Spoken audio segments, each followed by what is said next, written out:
Good day everyone. Today I am going to discuss the employment decision in the short run.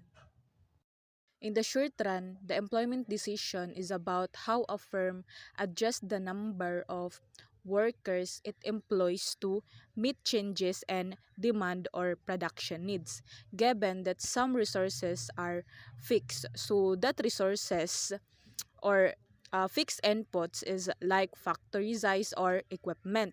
It relies on varying the number of employees, variable input to boost or reduce production.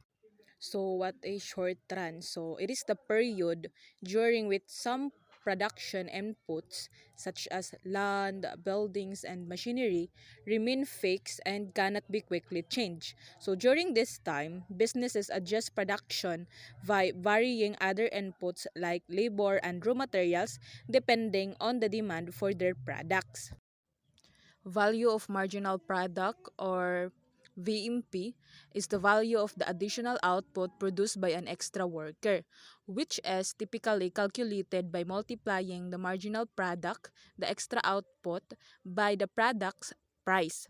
So in making employment decision in the short run, a business compares the VMP or value of marginal product to the worker wage. So how it is used in employment decision. So if the value of marginal product is higher than the wage. So this means that the extra worker generates revenue that exceed the cost of their wage. So in this case, it's beneficial to hire an additional worker. And if the BMP is lower than the wage, so it is not advantageous to add another worker because the revenue from the extra output does not cover the cost of the wage. And value of average product of labor or BEP measures the average output produced by each worker over a specific period. So it is calculated by the value of the average product of labor multiplied by the price of the output. So the EPL is a crucial metric for assessing worker productivity. So it helps determine whether to hire more workers or reduce staff to enhance production efficiency. So figure 3.2, the firm's hiring decision in the short run.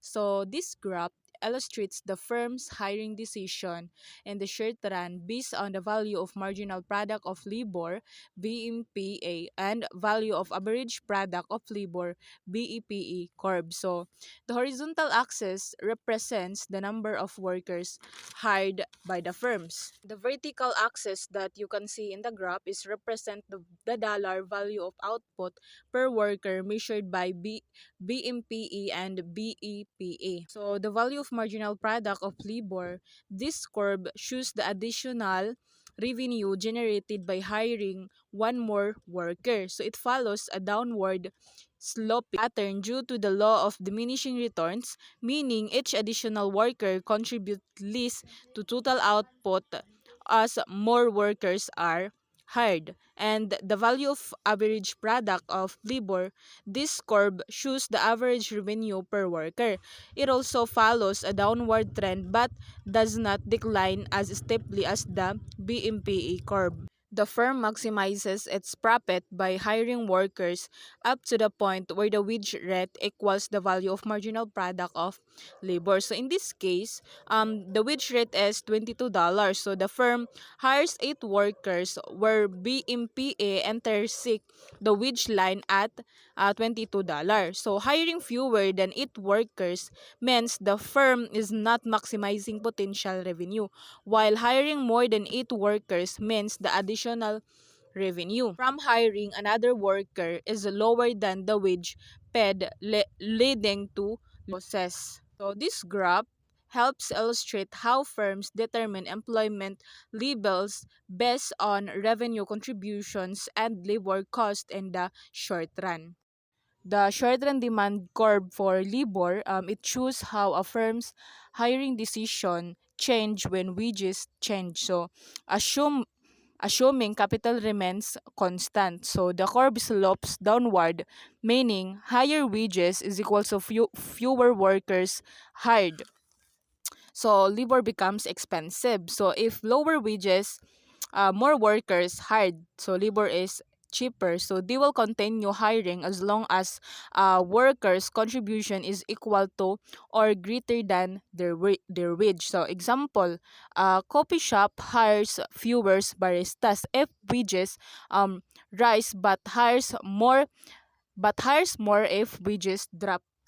Figure 3.3, short trend demand curve for labor. So the short trend demand curve for labors slopes downward because as wages decrease, firms hire more workers. So when wages drop from $22 to $18, employment increases because labor is cheaper. This happens due to diminishing marginal returns.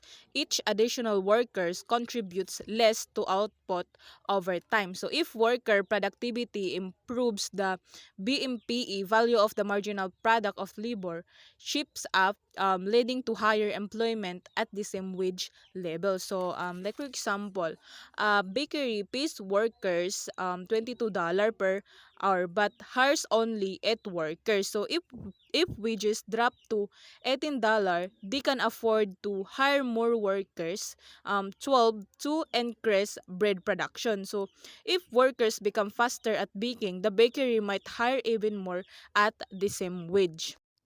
The short-run labor demand curve for a firm. So it is not just the sum of all individual firms' labor demand curve. So um, the reason is each firm takes the output price as fixed. But if all firms in an industry increase production, the market price drops. So a lower price reduces VMPE, value of marginal product of labor, shifting each firm's labor demand curve to the left.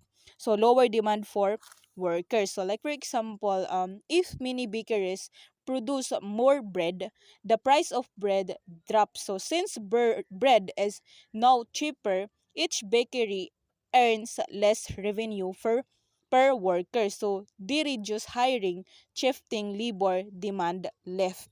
The short-run labor demand elasticity. So short-run labor demand elasticity measures how much employment in an industry changes in response to wage changes.